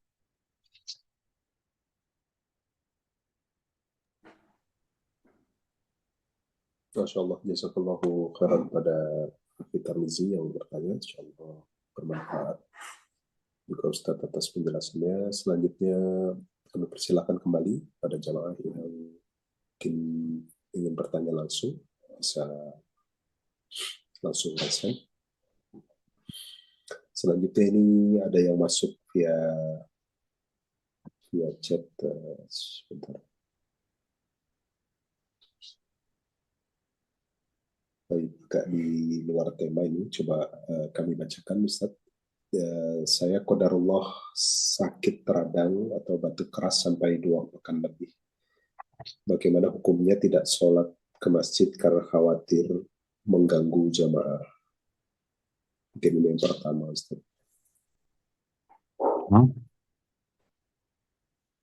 Ya, pertanyaan yang keduanya, kolerasinya dengan hadis tidak ada penyakit yang menular, namun dari medis ada istilah penyakit menular. Ya, maksudnya tidak ada penyakit menular itu tidak ada penyakit yang dari zat penyakitnya itu menularkan sendiri. Maksudnya itu kata Rasulullah, tidak ada penyakit menular kecuali dengan izin Allah. Gitu maksudnya. Ya, padahal Rasulullah juga bilang ada hadis yang lain. Ya, firru minal rajul, atau kata Rasulullah, ya maknanya yang Anda ingat, larilah kamu dari orang yang punya sakit kulit itu yang bisa nular. Sebagaimana engkau lari dari ada macan atau ada singa di depanmu, kau lari menyelamatkan diri. Sama saat lihat orang sakit itu bisa nular. Maksudnya kata Rasulullah SAW, tidak ada penyakit yang menular dengan zat penyakitnya itu. Sakit COVID-19, Allah kasih izin, Allah tidak kasih izin, dia bisa nular sendiri. Nah ini tidak ada. Misalnya. Jadi jangan salah makna. Jangan terus kita santai-santai, oh tidak apa-apa, tidak kiranya penyakit tidak ada yang nular. Ya salah. Penyakit sama Rasulullah disuruh kita menghindari. Makanya saat dulu kena sakit taun, yang di dalam tidak boleh keluar, yang di luar tidak boleh ke dalam. Kenapa? Kita takut ketularan. Berarti ada penyakit menular. Yang dimaksud sama Rasulullah berarti bukan itu, bukan tidak ada penyakit menular, bukan, tapi tidak ada penyakit yang menular dengan sendirinya tanpa izin Allah Subhanahu wa taala. Urusan sholat di masjid, ya, jika memang sudah parah sekali, coba diobati. Ya, coba diobati. Karena kita juga sama Rasulullah SAW disuruh berobat. Ya, bukan sakit dibiarin gitu, disuruh berobat. Ya, kalau sampai ke titik yang batu tidak berhenti-berhenti ganggu orang sholat, ya sudah. Jangan takut mengganggu orang gitu. Ya, cuman anak rasa perlu diperhatikan. Ya, jangan dibiarkan begitu saja ya. Wallahu a'lam bishawab. Ini dari Om Muammar, ada Rasian, silahkan bertanya. Baik. Itu yang bisa jawab ya, akhi. Wallahu a'lam bishawab. Baik, jazakumullahu khairan. Selanjutnya kita selingi dengan yang Resen, tafadhali Umar. Iya, jazakumullahu khairan, host. Jazakumullahu khairan Ustadz atas materinya. Masya Allah, sudah murojaah, tapi kalau mendengar lagi jadi lebih cerah Ustadz dengan materi tersebut. Ya Ustadz, pertanyaannya agak berbeda, tapi ini terkait dengan keyakinan juga Ustadz. Assalamualaikum warahmatullahi wabarakatuh. Ustadz, kami pernah mendengar bahwa Allah itu sebagaimana apa yang kamu prasangkakan. Kalau sebagai umat muslim kita berprasangka terbaik hanya untuk Allah Subhanahu wa taala yang Maha Tunggal. Tetapi kalau anak-anak Ustadz, mereka biasanya ini yang belum balik Ustadz, kadang-kadang suka mengatakan atau berpikiran, wah Allah tidak sayang sama saya karena mungkin ujian dia yang gagal atau dia dimarahin sama orang tua. Nah, bagaimana menjelaskan pemahaman yang seperti ini Ustadz? Jazakumullahu khairan atas pencerahannya. Ya, itu kata itu hadis qudsi ya. Ana 'inda dhanni 'abdi bi. Aku berada dalam prasangka hambaku kepadaku. Ya, ini maksudnya jangan suudzon kepada Allah Subhanahu wa taala. Kalau kita suudzon sama Allah, oh enggak bisa, ya udah enggak bisa beneran gitu. Ya bukan berarti habis ujian terus dia gagal, oh Allah tidak sayang sama saya. Ya itu masalah lain itu anak saya. Tapi kita dalam mengarungi kehidupan ini urusan optimis, pesimis ya itu kalau Anda lihat lebih condong ke masalah ini. Jadi saat kita suudzon kepada Allah Subhanahu wa taala, ya sudah suudzon kita itu yang kita terima nanti gitu. Sebagai bentuk balasannya. Ya di mana perasaan kamu kepada Allah, kamu yakin kamu bisa, insya Allah Allah kasih. Ya dengan segala usaha yang harus kita lakukan. Ya ana inda dhanni abdi bi, ya jangan jangan apa namanya jangan pernah suudzon sama Allah Subhanahu wa taala. Jangan kita salah meletakkan prasangka kita kepada Allah Subhanahu wa taala. Adapun anak yang masih kecil yang belum ngerti ya anak rasa Allah tidak ya la yu'akhid ya Allah tidak ngambil orang-orang yang nggak ngerti gitu ya. Orang nggak paham ya bisa saja salah berpikir. Makanya ibu bertanya kepada anak di sini mungkin ingin meluruskan pemahaman yang demikian ya sampaikan kepada mereka kalau kamu berprasangka buruk kepada Allah ya itu nanti hasilnya kamu jelek terus gitu ya. Kalau kamu prasangka buruk sama Allah, kamu hasilnya jelek terus. Jadi prasangka yang baik sama Allah Subhanahu wa taala. Perlu tahu maksudnya baca kasih tahu tuh surat Al-Fatihah Ar-Rahman Ar-Rahim Allah itu Maha Penyayang atau Allah Maha Pengasih Allah Maha Penyayang kasih tahu.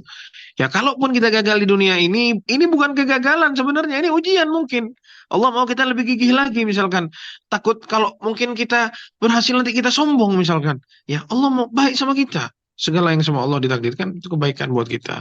Meski mungkin kasat mata buat kita buruk gitu. Coba coba lebih diajak main logika sama anak-anak seperti ini. Terkadang ngasih teori ke anak-anak kecil sulit untuk dicerna ya. Dan sulit untuk dirasakan ya. Mungkin yang lebih tua, yang lebih berpengalaman, yang lebih apa namanya lebih merasakan itu dalam hidupnya. Tapi anak-anak kecil yang masih baru memulai kehidupan ini mungkin belum sampai akalnya ke sana. Jadi coba orang tuanya yang arahkan ke sana, diajak ngobrol pakai logika aja.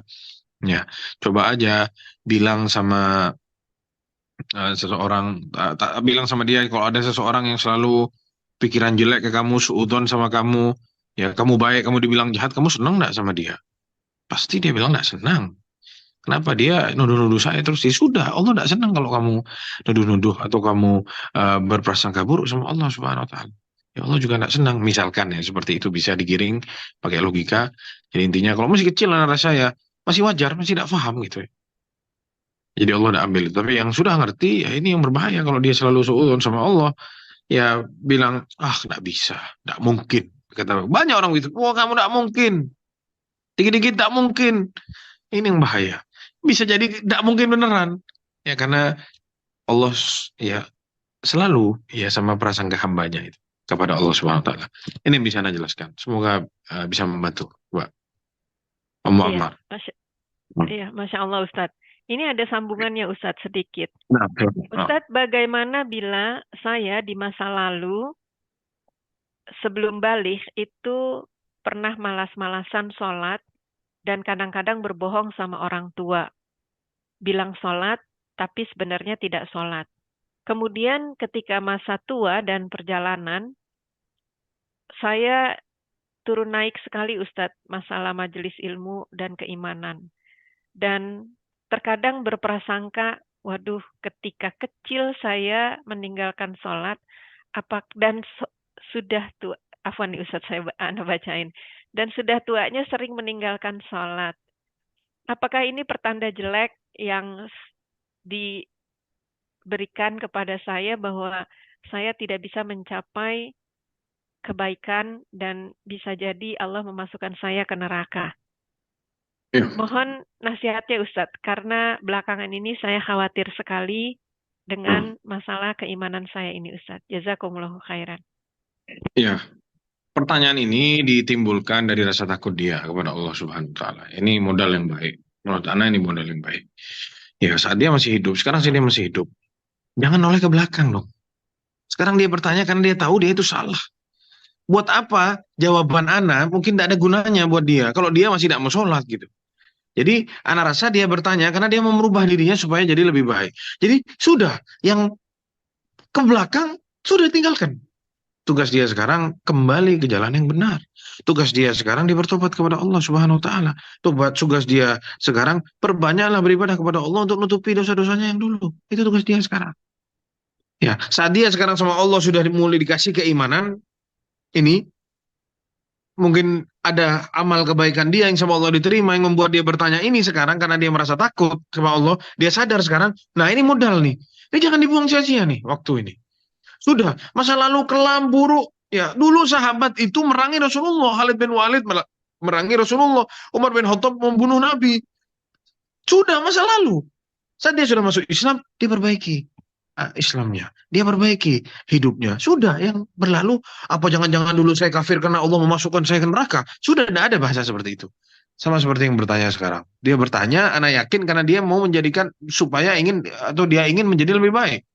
Jadi, sudah. Kalau bahasa anak-anak gaul ya, what happened in Vegas, stay in Vegas ya gitu ya. Yang sudah terjadi di Vegas harus dibawa-bawa, sudah terjadi di sana gitu ya. Sudah, yang sudah terjadi dulu sudah tidak coba dibawa ke sekarang. Tugas dia sekarang apa? Perbaiki dirinya. Saat dia sadar tidak sholat itu dosa besar, tidak ada dosa lebih besar, tidak syirik sama tidak sholat, ya tidak ada. Itu dahsyat sekali tidak sholat itu. Bukan orang Islam orang kalau tidak sholat. Ini dia tanya sekarang ini, anak yakin ada terbetik keimanan dalam hatinya sehingga dia takut, dia mau tanya sekarang. Ini keimanan ini jangan dibuang. Kalau sama dia dilewatkan, Allah sudah tegur, Allah kasih, nih sama Allah dikasih sekarang. Mungkin ini tidak ada jaminan, ini mungkin yang terakhir. Kalau dia lepas ini, dia buang ini sekarang, belum tentu ini pertanyaan timbul lagi di kemudian hari. Ya, jadi saat dia bertanya sekarang, ini bukti mungkin dia mau jadi orang baik. Ya ini tanda dari Allah, ini pemberian dari Allah. Mungkin ada amalan-amalan atau doa orang tuanya dia dulu, atau doa kawannya yang sama Allah diterima, mau ngajak dia masuk ke dalam hidayah Allah Subhanahu Wa Taala, ke jalan Allah Subhanahu Wa Taala, jangan dibuang sia-sia. Jadi yang sudah berlalu, biarkanlah berlalu. Ya, orang yang tidak sholat masuk neraka, sama Fir'aun, sama Haman, sama Qarun. Ya, seperti itu yang dikatakan. Oh, itu orang yang tidak sholat. Jadi sekarang dia tidak sholat, sholat. Perbaiki hidupnya. Kalau sudah dia jaga sholatnya, insya Allah yang lain ikut baik-baik semua. Ya, dan ingat kasih tahu sama beliau yang bertanya bahwasanya sholat itu amalan yang pertama kali nanti dihisab oleh Allah SWT. Sholatnya benar, insya Allah yang lain benar, insya Allah yang lain baik. Tapi kalau sholatnya rusak, insya Allah yang lain semuanya berantakan.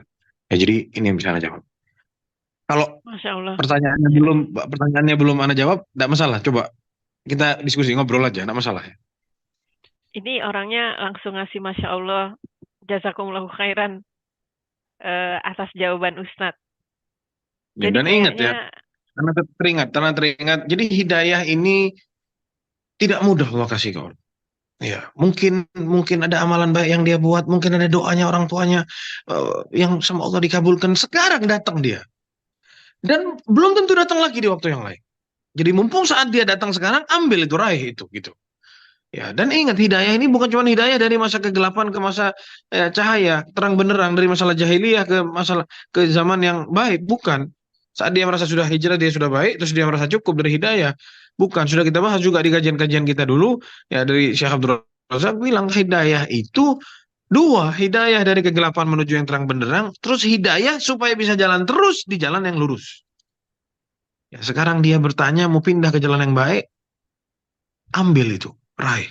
Belum tentu itu datang dua kali, tidak tentu tawarannya datang dua kali. Saat dia sekarang punya kesempatan perbaiki dirinya, sadari dia sudah melakukan dosa yang sangat besar, dia tidak sholat, dia main-main sama syariat Allah, tobat sama Allah, banyak-banyak berdoa minta ampun sama Allah SWT, jangan pernah mengulangi dosa-dosanya, sesali perbuatannya, perbuat banyak amalan-amalan soleh untuk menutupi dosa-dosa yang dulu. Karena innal hasanat yudhibnas sayiat. Karena kebaikan-kebaikan itu menggugurkan keburukan-keburukan yang dibuat. Sebaliknya, keburukan-keburukan menggugurkan kebaikan-kebaikan. Sama ini dua. Saling ya balapan nih dua. Mana yang menang? Ya, jadi itu yang bisa Anda sampaikan. Allahu a'lam ya bishawab. ini Masya Allah Ustadz ada kalimat tambahannya disampaikan, sampai terharu karena beberapa waktu yang lalu saya minta kepada ibu saya untuk mendoakan anaknya agar cepat. Mungkin doanya orang Ya, tuanya. iya pas nih Ustadz, Masya Allah. Nah, Ya Ustadz, ini ada pertanyaan satu lagi boleh Ustadz? Silakan. Ya. Assalamualaikum warahmatullahi wabarakatuh. Ustadz, mohon nasihatnya di bulan Sya'ban ini. Banyak sekali di keluarga saya yang ini Sya'ban mengingatkan ke kuburan, harus bersih-bersih kuburan, dan seterusnya Ustadz. Jadi apa saja sebenarnya yang bisa kita lakukan di bulan Sya'ban ini? Jazakumullahu khairan Ustaz. Ya, yang pertama kita mau bahas masalah apa yang dibuat sama kebanyakan orang di bulan Sya'ban ya. Jadi jangan kita beramal amalan-amalan yang tidak pernah diajarkan oleh Rasulullah Shallallahu Alaihi Wasallam. Jadi sekarang pergi ke kuburan, bersih-bersih kuburan. Tidak pernah Rasulullah nyuruh kita, kalau bulan Sya'ban kamu datang ke kuburan, kamu bersihin tuh kuburan-kuburan, tidak ada. Ya jadi, ya kalau dia mau bersihin, ada kuburan orang tuanya yang kotor, dia mau bersihin, jangan nunggu bulan Sya'ban. Ya, jangan nunggu Sya'ban. Sudah, ada bulan apa, dia lihat kuburan orang tuanya kotor, dia mau bersihin, ya bersihin aja gitu. Tidak ada kemuliaan atau tidak ada anjuran-anjuran yang dilakukan, oh ini harus sekarang waktunya dan begitu, atau datang ke kuburan apa sih biasanya yang mereka buat? Coba Anda mau tanya. Kalau ke kuburan di Sya'ban tuh apa yang mereka buat selain bersihin? Ada yang tahu di sini? Katanya ini Ustaz, bersihin kuburan, kemudian baca-baca Quran sambil ngedoa-doain yang udah meninggal itu Ustaz. Ya. Karena Kenapa kebetulan kok orang kalau yang ya Ustaz, karena di sini diberitahu bahwa kuburannya satu komplek, jadi ada nenek, kakek semuanya. Jadi kalau bersih-bersihin terus ngaji bareng di situ sepertinya Ustaz. Ya kenapa harus bulan Sya'ban ya? Mau doakan orang yang mati itu mestinya setiap kita doa, setiap waktu kita doakan keluarga-keluarga kita yang meninggal dunia. Orang tua kita. Kenapa harus nunggu Sya'ban? Kesian orang tuanya. Sepanjang tahun tidak didoain nunggu Sya'ban. Kan salah fatal ini. Itu yang pertama. Rasulullah tidak pernah ajarkan kalau bulan Sya'ban datang ke kuburan, doain apa, seakan pamitan mau apa, supaya bersih. Tidak ada seperti itu. Mau doakan orang mati, setiap waktu doakan. Ya. Allah maghfir lahu, ya Allah ampuni dia, ya lapangkan kuburannya, ya Allah, apa namanya, mudahkan hisabnya. Doa setiap waktu, jangan nunggu Sya'ban, setahun sekali. Kesian. Ya. Tanya sama kita, coba tanya sama yang bertanya itu, mau nggak kita didoain setahun sekali? Kira-kira mau, kita pengen didoain. Terus kalau bisa setiap hari kita mau didoain. Ya itu yang pertama. Terus masalah bersih-bersih sudah kita jawab tadi ya. Mau dibersihin, bersihin. Nggak usah mengharap apa-apa dari sana gitu ya. Dan nggak harus nunggu bulan Sya'ban. Ya. Kotor mau dibersihin, bersihin aja. Jangan nunggu Sya'ban.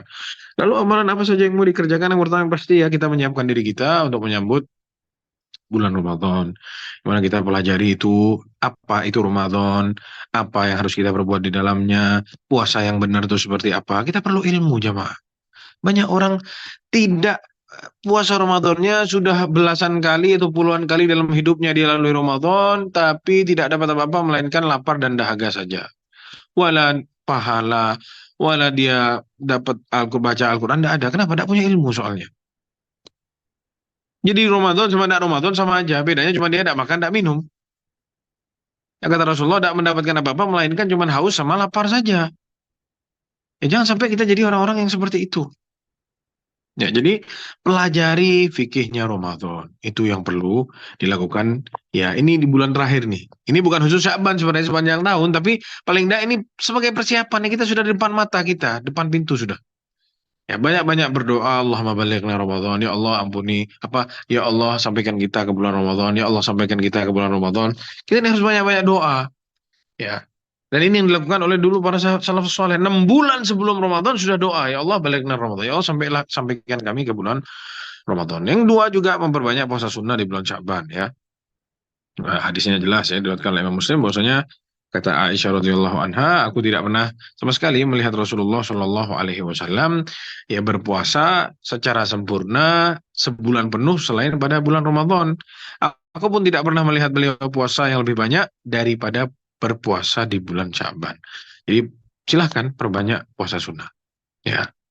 Lalu jangan lupa utang-utang puasanya tahun lalu jangan sampai masih ada sisanya. Ini masih ada nafas kita nih 30 hari ke depan ya. Jangan lupa puasa-puasa sunnahnya itu yang bisa anak ingatkan. Lalu mungkin ya kita pemanasan nih mulai sekarang kita ngaji baca-baca Al-Qur'an supaya nanti di bulan Ramadan mungkin ya sudah terlatih jadi kita bisa apa? Hatamkan Al-Qur'an di bulan Ramadan. Ini yang bisa anak jawab. Wallahu a'lam bishawab.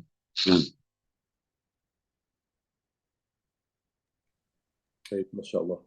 Ya Ustadz, jazakumullahu khairan. Nah, Pertanyaannya selesai. semoga bermanfaat. Insya Allah, jazakumullah khairan. Insya Allah bermanfaat bagi kita semua.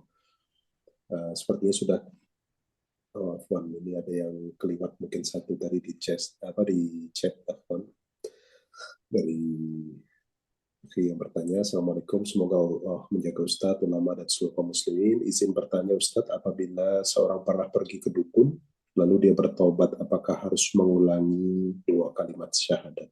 Barakallahu fikum.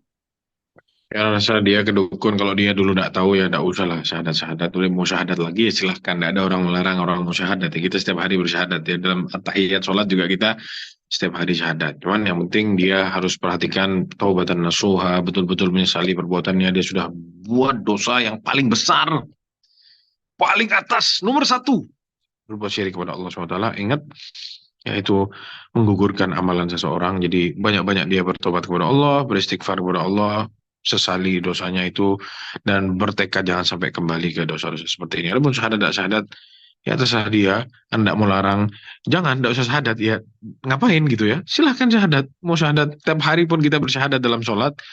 Tapi yang Anda titik beratkan di sini, dia harus bertobat kepada Allah dengan sungguh-sungguh. Ya taubatan nasuha, jangan main-main di daerah situ lagi. Jauhkan diri kita dari hal-hal seperti itu. Na'udzubillah min dzalik. Ada yang bisa Anda jawab? Mohon kurang lebihnya mohon maaf para jamaah. Anda izin live dulu, sudah jam 11 lewat 10 menit di sini. Jazakallahu khairan Ustaz. Alhamdulillah sudah tersampaikan semua. Di tempat Ustaz juga sudah sangat malam. Waktunya istirahat.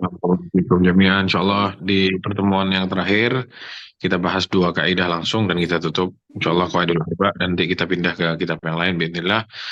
Hadza wallahu alam, sallallahu alaihi Muhammad wa ala alihi wasallam. Assalamualaikum warahmatullahi wabarakatuh. Waalaikumsalam warahmatullahi wabarakatuh. Kita sebelum Ramadan insya Allah masih ada 2 kali pertemuan dengan Ustadz ya, insya Allah di akhir Sya'ban.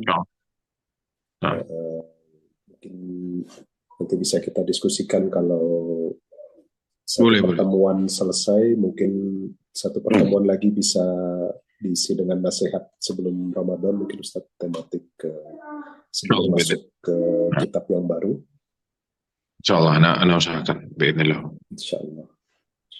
Barakallah. Allah mudahkan. Terus ini menyampaikan amanah juga tadi Ustadz sempat menceritakan ada kajian Al-Kabair. Ini ada yang japri, sepertinya nanti lanjut ke Al-Kabair bersama Ustadz, menarik. Bukunya 600 halaman. Karena gajinya tidak selesai-selesai. Sudah 2 tahun, baru separuh. Tapi enggak sih, itu 2 tahun separuh karena sebulan sekali kajiannya. Mungkin kalau intensitasnya lebih tinggi, luar biasa ya, bisa mungkin 2 tahun beres ya. Soalnya bukunya 600 halaman. Karena sekali kajian bisa ambil 15 sampai 20 halaman. Berarti berapa Bang berarti? Berapa puluh? 30 pertemuan ya mungkin.